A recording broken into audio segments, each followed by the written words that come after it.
Olá, tudo bem? Se você está chegando aqui pela primeira vez no meu canal, é um prazer ter você aqui. Eu me chamo Josué.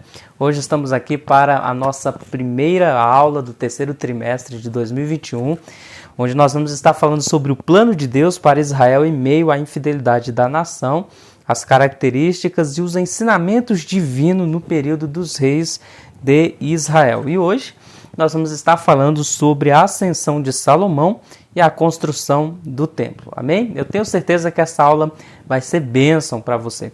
Nós vamos ver como que Salomão começou bem e terminou mal, infelizmente. E nesse intercâmbio entre o princípio e o fim está a ideia de permanecer. O texto áureo da nossa lição está em 1 Reis, capítulo 8, verso 11, que vai nos falar assim: E não podiam ter-se em pé os sacerdotes para ministrar por causa da nuvem, porque a glória do Senhor encheu a casa do Senhor.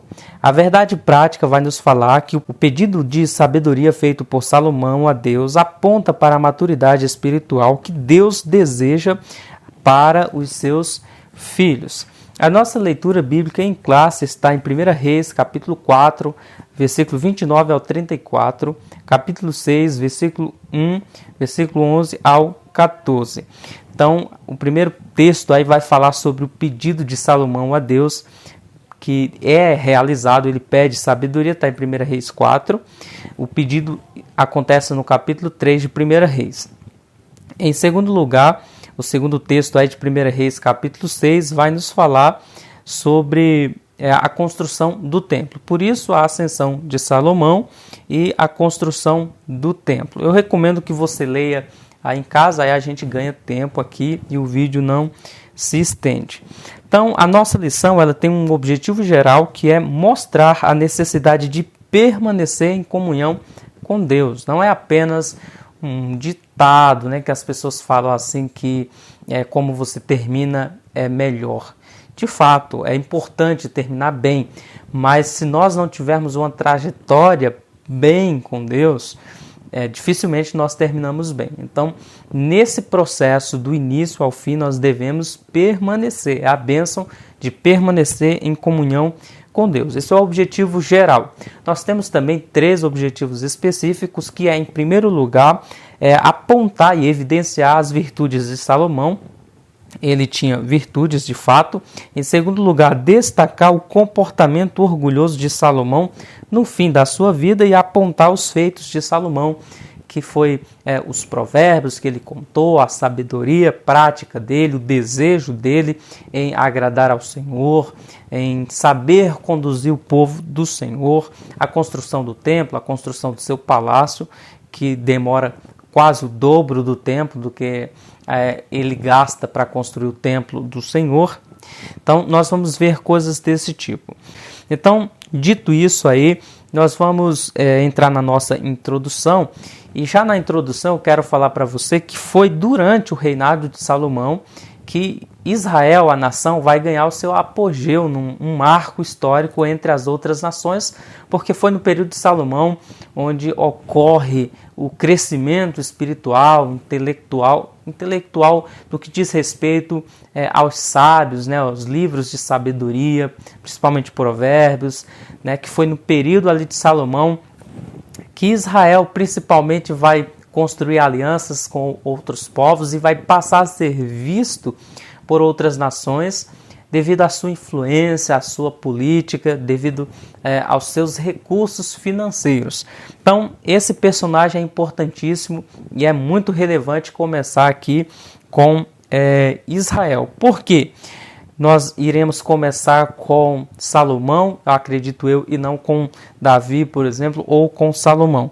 Porque aqui vai falar sobre o plano de Deus para Israel em meio à infidelidade da nação. Então a gente vai começar por onde começou a infidelidade. Ainda que você fala, não, mas Saul negou ao mandamento do Senhor, oferecendo sacrifícios lá, quando na verdade deveria obedecer, foi infiel, mas ali estava começando a monarquia, a nação não estava instaurada totalmente como no período de Salomão aqui, que vai ganhar marcos assim gigantescos. Então é a partir de Salomão que começa de fato um declínio gigantesco ali, que vai rachar Israel no meio, e a revista então optou por começar por Salomão. Amém? Então, quem foi Salomão? Em primeiro lugar, o primeiro tópico vai falar sobre a sabedoria de Salomão. E em primeiro lugar nós temos as virtudes de Salomão. E as virtudes de Salomão se revelam no capítulo 3, verso de número 5, quando Deus se revela a Salomão e fala para que Salomão peça alguma coisa. E Salomão vai revelar algumas virtudes. O autor da revista aqui fez um parágrafo maravilhoso que eu quero destacar aqui. Ele vai falar que Salomão ele não era ganancioso, porque se fosse ganancioso ele pediria dinheiro. Ele não era orgulhoso, porque senão pediria glória. Se fosse vaidoso, pediria muitos dias de vida. Se fosse vingativo, pediria a morte dos inimigos. Mas porque já tinha resquícios de sabedoria nele, ele pede sabedoria. Essas são algumas das virtudes de Salomão. O nosso segundo subtópico, então, vai falar que o sábio pede sabedoria. De fato, o sábio pede sabedoria. Esse pedido de sabedoria de Salomão é acompanhado pela humildade, porque quem não é humilde não percebe a necessidade de sabedoria. Salomão, quando ele vai falar ao Senhor por que ele pede sabedoria, ainda em 1 Reis capítulo 3, verso 7, ele vai falar que ele é como uma criança, ele é pequeno, não sabe como sair e entrar. Quando ele fala assim, olha, Deus, dá-me sabedoria para que eu saiba entrar e sair, é uma linguagem de alguém que se considera pequeno, imaturo. Isso ocorre com muitos dos homens de Deus que ele chama. Por exemplo, Jeremias, quando é vocacionado, ele vai falar, olha, eu não sei falar, eu sou como uma criança.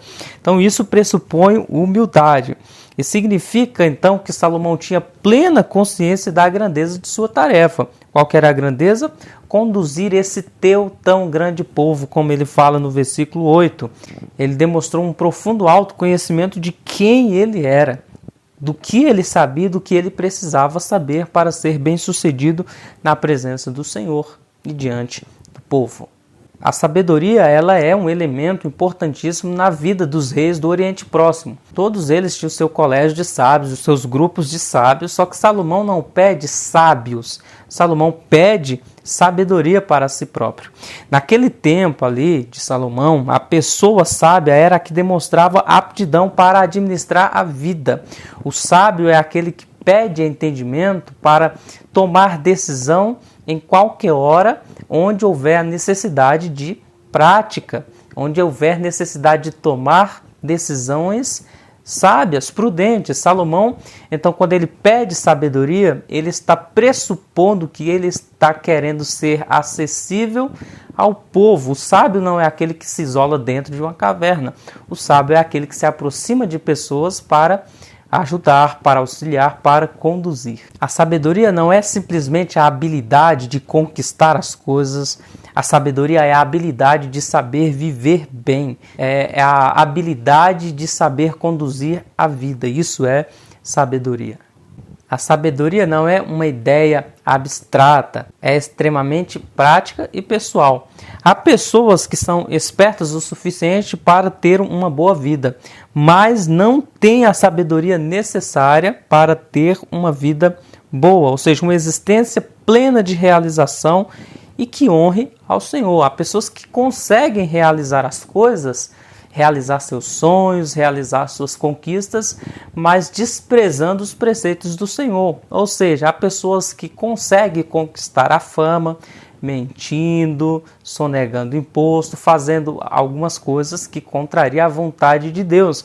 Mas a sabedoria faz com que você não desista dos seus sonhos, permaneça correndo atrás e fazendo tudo isso que são as coisas da vida, lutar, trabalhar, sonhar, mas sem desonrar a Deus. Isso é a sabedoria. É interessante que Salomão vai pedir um coração ao Senhor, um coração compreensível. Pois por menor que seja a questão, se o coração estiver errado, a vida toda está errada.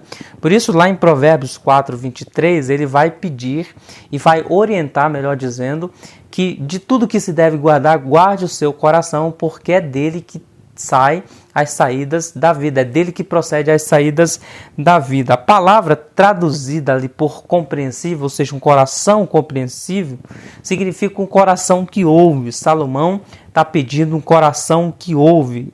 E o ouvir no hebraico, aí o ouvir, não é simplesmente o escutar, mas é a disponibilidade que vem com o ouvir a Deus e dizer sim, ou seja, obedecer.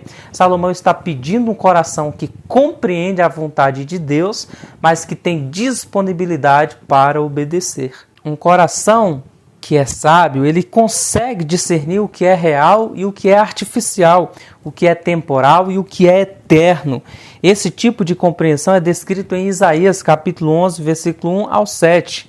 É uma profecia sobre o Messias, ou seja, o Espírito, a plenitude do Espírito, Espírito de conhecimento, Espírito de sabedoria. Os cristãos de hoje podem apropriar-se da promessa de Tiago 1,5, ou seja, aquele que tem falta de sabedoria, peça a Deus que Ele lhe dará. O Senhor nos dará sabedoria. E falando sobre sabedoria prática, a revista vai nos falar aí no terceiro parágrafo justamente sobre Tiago. Tiago capítulo 3, versículo 15, Tiago 3,16, Tiago 1,5 e 3,17, que há dois tipos de sabedoria.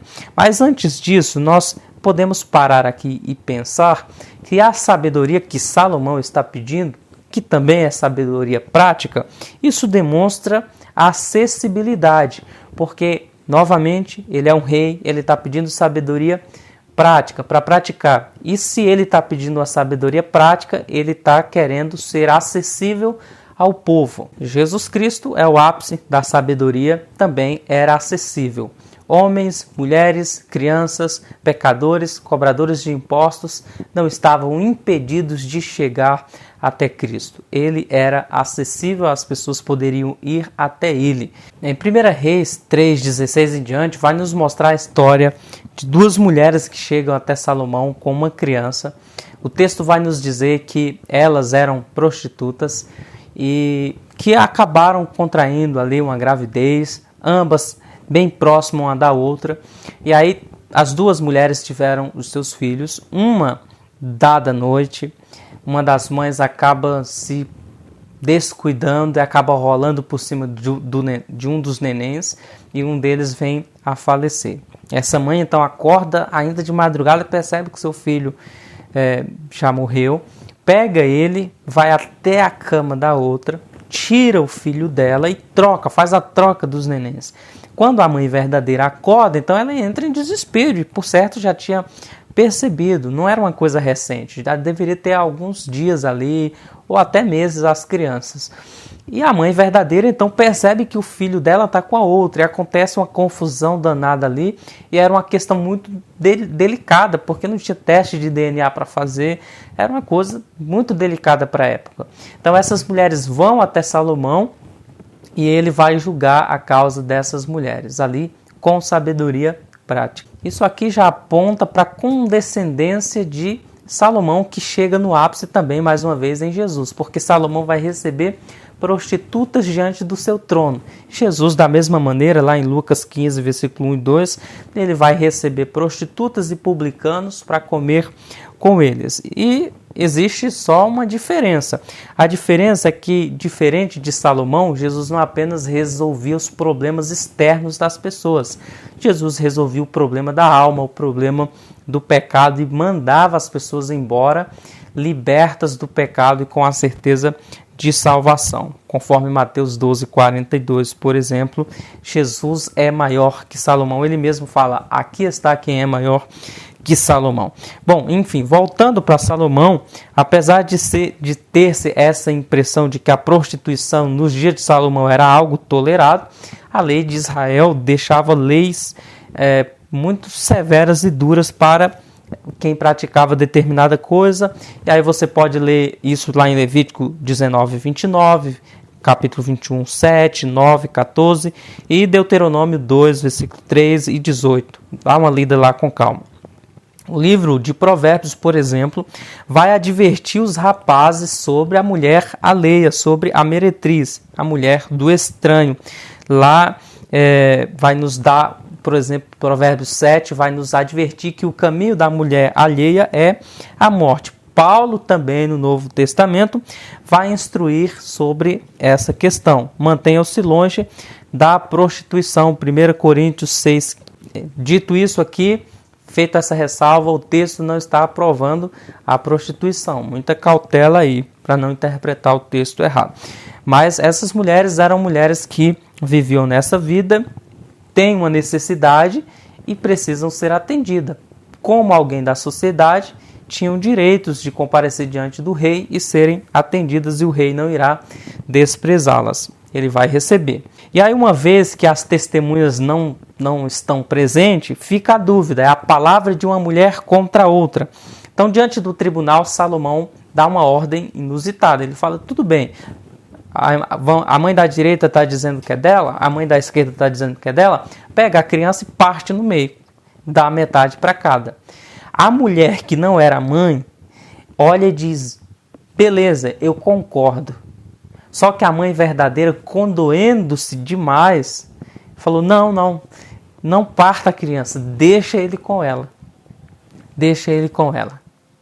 E aí Salomão deduziu que somente uma mãe verdadeira estava disposta a abrir mão da companhia do seu filho a vê-lo morto, a vê-lo partido. E Salomão então pega a criança e dá para a mãe verdadeira. O que ele fez com a que mentiu, o texto não revela, mas provavelmente ela deve ter sido sentenciada a alguma pena aí severa. Então, usando de sabedoria prática, Salomão vai fazer essa decisão, tomar essa decisão sábia e precisa. É aí que entra a sabedoria. Agora, falando sobre o texto aqui que o autor cita, de Tiago 3,15, nós temos a sabedoria em conflito. Tiago 3,15, ele vai nos falar que existe uma sabedoria que não vem do céu, é uma sabedoria que não vem do alto, mas que é da terra, animal e diabólica. Essa é a sabedoria do mundo, conforme 1 Coríntios 20, versículo 21. A sabedoria de Deus, para esse tipo de sabedoria terrena, é tolice para este mundo que está caído, que vive preso na sua sabedoria. Em segundo lugar, essa sabedoria é animal, ou seja, não quer dizer que é de um animal doméstico, é animal no sentido de natureza e não espiritual. A sabedoria caída é uma sabedoria natural e não espiritual. A palavra grega aí para esse tipo de sabedoria é psíquicos, ou seja, é apenas a sabedoria embasada na lógica. A fé não tem vez nesse tipo de sabedoria. Só que a sabedoria de Deus é uma sabedoria que está alimentada com a fé, como oposto de espiritual. Então, a sabedoria natural está em choque com a sabedoria revelada na Bíblia. Por isso que vai falar que a sabedoria de Deus é loucura para o mundo. Em terceiro lugar, Tiago 3,15 vai falar que essa sabedoria caída, ela é diabólica. Ou seja, talvez Tiago esteja tendo em memória aqui a sabedoria da serpente, que fez com que Eva caísse. A sabedoria usada pela serpente para ludibriar e enganar, induzindo ao erro, fazendo com que o homem quisesse ser Deus, se tornar Deus. A sabedoria humana busca transcender as questões da criação.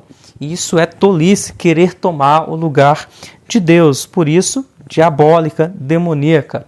Há pessoas que têm sabedoria para criar coisas malignas, para criar coisas das trevas. Tiago ainda vai prosseguir então falando da sabedoria que vem do alto. Tiago 3,17, ele vai falar que em primeiro lugar é pura, depois pacífica, moderável, tratável, cheia de misericórdia, de bons frutos, imparcial e sem hipocrisia.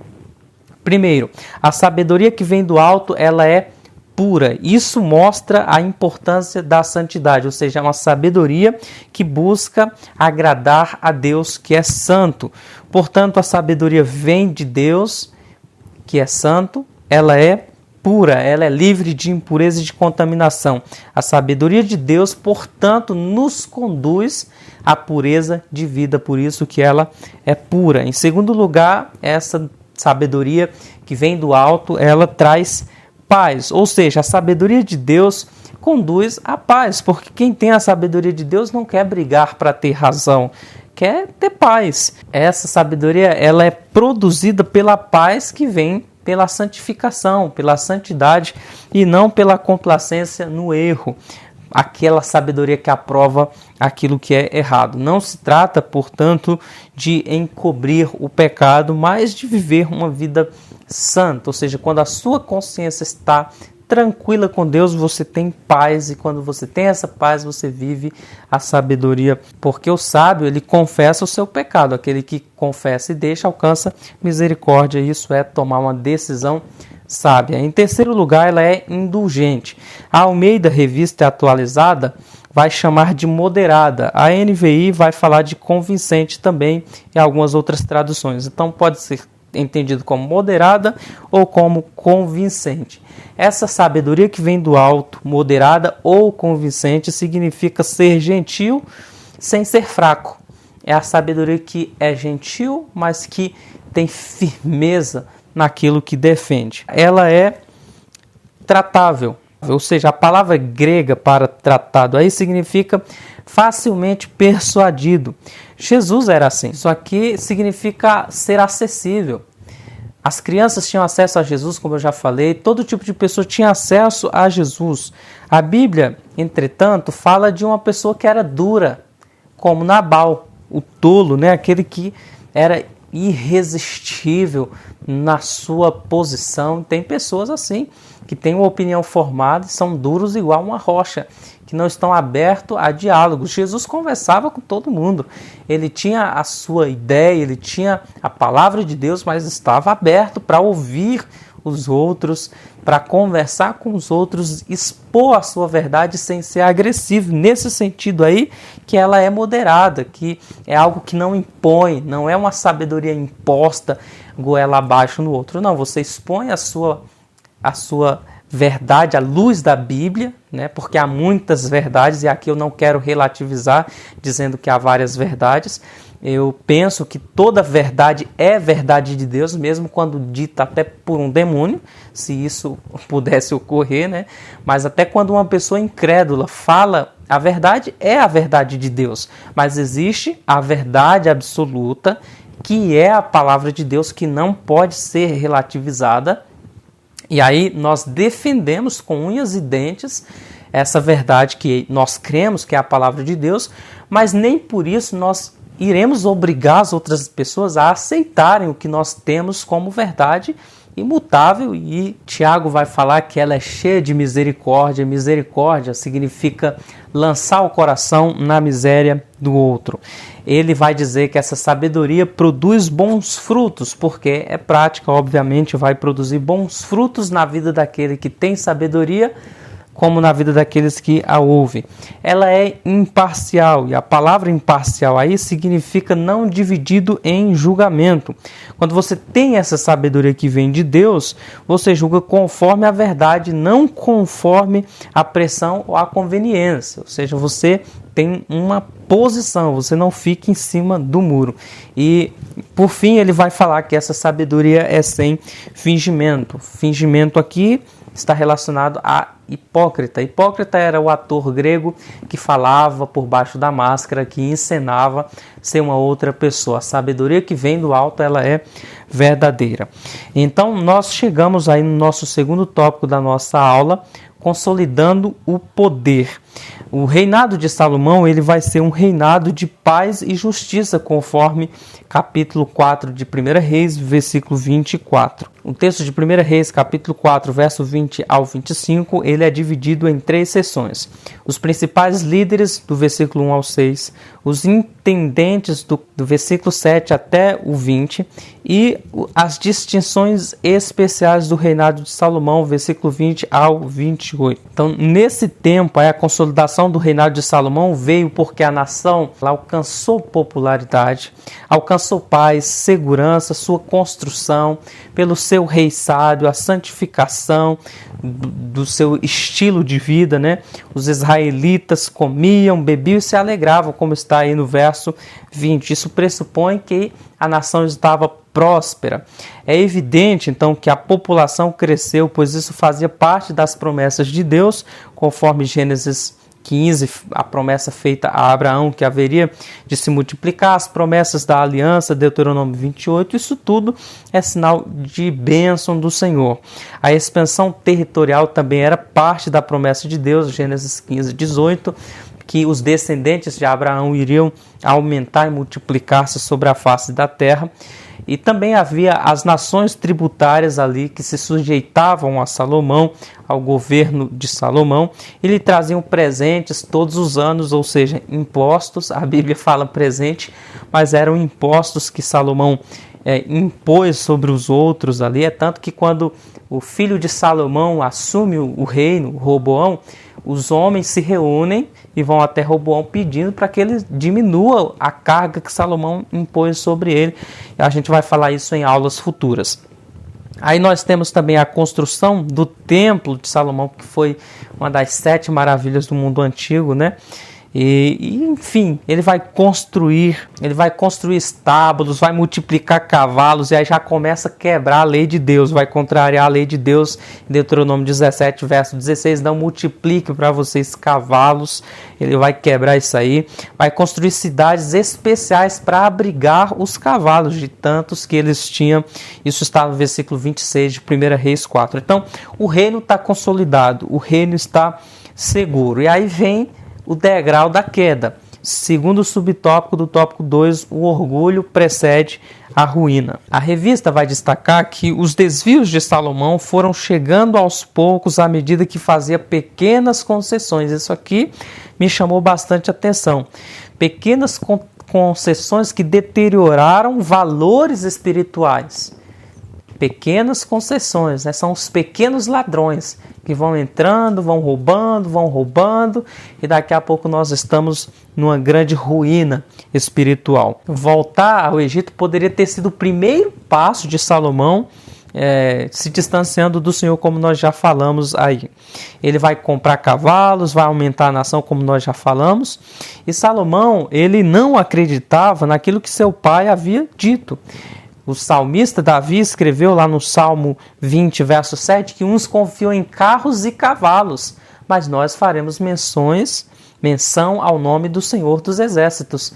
Salomão parece que não entendeu esse salmo, achou que era apenas um poema, né? E ele vai confiar em carros e em cavalos, vai agregar isso para si. Salomão, então, ele vai casar com mulheres pagãs que serviam a outros deuses, e aí vai ser a ruína de Salomão, porque essas mulheres vão introduzir em Israel a falsa adoração, a adoração aos falsos deuses. Isso é trágico demais, quando as pequenas concessões vão se tornando grandes concessões, porque tudo começa pequeno. É um ditado que dizem, né? Existe um ditado que diz, isso não tem nada a ver, isso não tem nada a ver. E isso vai entrando, vai minando, e daqui a pouco são grandes concessões. Na verdade, é só uma mulher que adora a um outro Deus. Mas daqui a pouco essa mulher que adora a um outro Deus vai querer um altar para esse Deus. Daqui a pouco esse altar vai se transformar num templo para esse outro Deus. Esse templo que era para adoração familiar vai se transformar em uma adoração local para uma comunidade. Essa comunidade vai crescer, vão viajar para outros lugares, vão levar essa idolatria, e é como um câncer que vai se espalhando. Salomão, ele vai casar com mulheres aí que adoravam os outros deuses. Nós já falamos da mulher egípcia. Ele vai casar então com uma filha de Moabe, uma descendente de Moabe, que era descendente de Ló, sobrinha de Abraão. Os amonitas adoravam o terrível deus Moloque, que sacrificavam crianças a esse deus aí. Isso está em Levítico 18, 20, capítulo 20, versículo 1 ao 7, Jeremias 7, 29 ao 34, Ezequiel 16, 20 ao 22. Era essa divindade, então, ela era servida por sacrifício humano de criança. Pasmem. Em segundo lugar, ele vai casar com uma mulher que adorava o deus Quemos. E esse deus Quemos era o deus mais importante dos moabitas. Adoravam esse deus Quemos, que era semelhante a Moloque, mas também adoravam a Astarote, que vai se transfigurar, né, se figurar, e é conhecida lá na Babilônia como a deusa Estar, que é a deusa da fertilidade. Essa adoração a esse tipo de divindade, aqui Azera ou Estar, era regada a prazeres, a prostituição. Havia prostitutas e prostitutos cultuais nesses altares aí, a Azera e a deusa Estar aí nos babilônicos. Tem algumas outras divindades aí que não vale a pena ficar mencionando aqui. Salomão permitiu que essas suas mulheres adorassem, e aí ele ficava dividido entre Deus e essas outras divindades aí. O que é irônico, né? O que é irônico é que Salomão, ele exortou o povo, ele aconselhou o povo falando, ó, seja perfeito o vosso coração com o Senhor. Em outras palavras, tenha um coração inteiramente consagrado ao Senhor, mas o próprio coração do rei não estava perfeito diante de Deus, conforme o versículo 4. Ele não abandonou o Deus de Israel completamente, mas dividiu a adoração. Só que Deus não aceita dividir a adoração dele. Deus não aceita ser amante. Deus não aceita. A adoração a Deus tem que ser somente a ele. É o Shema Israel, né? Ouve Israel, há um só Deus. Não tem trato, não dá para dividir. O Senhor Deus é o único Deus. Isaías 46, verso 9 vai falar: eu sou Deus e não há outro, eu sou Deus e não há outro semelhante a mim. À medida que Salomão foi envelhecendo, ele foi se dividindo cada vez mais, ao ponto que quando você lê Eclesiastes, que foi o último livro que Salomão escreveu, você vê que ele está meio sem sentido. Ele vai perceber que tudo era vaidade. Ele descobriu que o coração dele não havia sido preenchido por aquilo que é verdade, por aquilo que é essencial, que era o Senhor. Ele passou por um período de cinismo. Quando nós lemos Eclesiastes, ele vai chegar ao ponto de questionar se valia a pena viver. Uma vez que o rei deixou de caminhar lado a lado com o Senhor, a vida perde o sentido. No livro de Eclesiastes, Salomão escreve pelo menos 30 vezes a palavra vaidade. Seu amor pelos valores espirituais haviam sido substituídos por um amor pelos prazeres físicos, e aí ele percebeu que as coisas eram vaidades. Ele trocou o amor por Deus pelo amor das mulheres, pelas riquezas, pela fama, e acabou se distanciando do Senhor. Se nós formos olhar para Tiago, pensando em Salomão, Tiago vai dizer em Tiago 4,4 que Salomão tornou-se amigo do mundo. Ele não diz diretamente, mas ele demonstra o coração de Salomão quando ele diz que as pessoas, quando enveredam-se por esse caminho da sabedoria maligna, são aqueles que amam o mundo. Depois que se amam o mundo, são contaminados pelo mundo. Você ama e tem uma relação com o mundo, você é contaminado pelo mundo. Tiago 1,27. Em seguida, depois que você se relaciona com o mundo, você passa a amar o mundo, conforme 1 João 2, versículo 15 ao 17, e ao se conformar, ou seja, ao se tornar um com o mundo, você não descobre qual que é a vontade perfeita de Deus para a sua vida e acaba perdendo tudo, conforme 1 Coríntios 11, 32. Foi o que aconteceu com Ló, lá em Gênesis capítulo 13, verso 10 em diante. Olhou para as campinas de Sodoma, trocou a companhia de Abraão, aquele que herdava a bênção, aquele que tinha a promessa, pelos campos, e acabou perdendo tudo, porque você sabe como que acaba a história de Sodoma e Gomorra, acaba em chamas. Isso é o que vai suceder àqueles que preferem amar o mundo a amar a Deus. Chegamos no final, então, onde nós vamos falar sobre a construção do templo, que é um nobre propósito de Salomão. A revista vai destacar aqui que na construção do templo foram empregados diversos materiais, como cedro, ouro, como trabalhadores especialistas ali. Se nós formos pegar aí os materiais para a construção desse templo aí, uma vez que já havia previsão para a construção do templo, que Davi havia preparado, 1 Crônicas capítulo 22, verso 14, essa riqueza que Davi deixou acumulado totalizou 3.400 toneladas de ouro, 34 mil toneladas de prata e uma quantidade de bronze e ferro que nem dava para calcular. Eram tantos que eles nem quiseram contar. Davi entregou toda essa riqueza a Salomão, 1 Crônicas 29, 1 ao 5, e acrescentou a ela ainda o seu tesouro pessoal. Depois convidou os líderes de Israel a contribuírem também, 1 Crônicas 29, 1 ao 10. O total final foi de 3.668 toneladas de ouro e mais de 34 mil toneladas de prata, sem falar dos milhares de toneladas de bronze e ferro. Então, você vê que era uma construção portentosa mesmo. Só que é interessante que Salomão vai demorar 7 anos para construir o templo, só que o seu palácio demora 13 anos. Então, onde será que Salomão investiu mais, né? No templo ou na sua própria casa? Fica aí essa lição de casa para você dar uma estudada. O segundo subtópico, então, da nossa lição vai falar sobre o templo do Espírito Santo. 1 Coríntios 6,19 vai nos mostrar que nós somos templo e morada do Espírito Santo. A revista vai nos falar aqui nesse parágrafo que com a redenção do homem efetuada por Cristo, nós agora passamos a ser morada do Senhor Jesus Cristo. Como nós somos templo do Espírito Santo, nós fomos comprados pelo sangue de Jesus Cristo. Então, aquilo que não comprais ao templo, que não é devido ao templo do Senhor, também não é devido à minha vida e à sua vida. Quando Paulo ele vai falar em 1 Coríntios 6,19 que vocês são o templo do Espírito Santo, ele vai usar a palavra grega aí, naos, que significa o santo dos santos, ou seja, nosso corpo é o lugar santíssimo, onde o Espírito Santo habita, onde o Espírito Santo se manifesta. O que o texto está nos dizendo é que onde nós vamos, nós somos o templo do Espírito Santo e que a nossa conduta deve ser uma conduta que honre a Deus, uma conduta que não poderia ser praticada no templo do Senhor. Em síntese, o apóstolo Paulo ensina que Deus Pai criou o nosso corpo e vai ressuscitá-lo. Por isso o nosso corpo é dele. O nosso corpo tem um começo e um fim glorioso. Fomos criados e restaurados por Deus. Aí Jesus Cristo vem e compra o nosso corpo com o seu sangue ali na cruz do Calvário.